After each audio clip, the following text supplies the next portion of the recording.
الترشيح اللي بعد كده لفيلم أكشن، فيلم هيت، إنتاج 1985، بطولة الباتشينو، روبرت دينيرو، وفال كيلمر.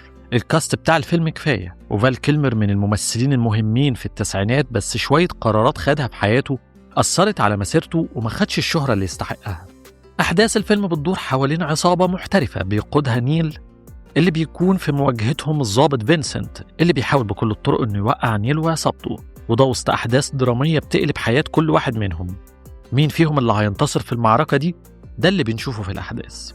الفيلم مش أكشن وبس، ده مليان ألعاب عقل بين الضابط وزعيم العصابة، وكمان في دراما بنشوفها، وطبعا مش هتكلم عن الأداءات التمثيلية. فيلم ممتع جدا، وتصاعد أحداثه للنهاية يخليك تحس إنك متواصل مع الشخصيات، ويمكن كمان في وقت تحس إنك عاوز الطرفين يكسبوا من كتر ما أنت خلاص فهمت الشخصيات ودوافعها. فيلم حلو جدا وهتستمتعوا بيه، وهو تحفة من تحف التسعينات، ويعني ومؤخرا اتقال أخبار إن الفيلم ده هيتعمل منه جزء تاني.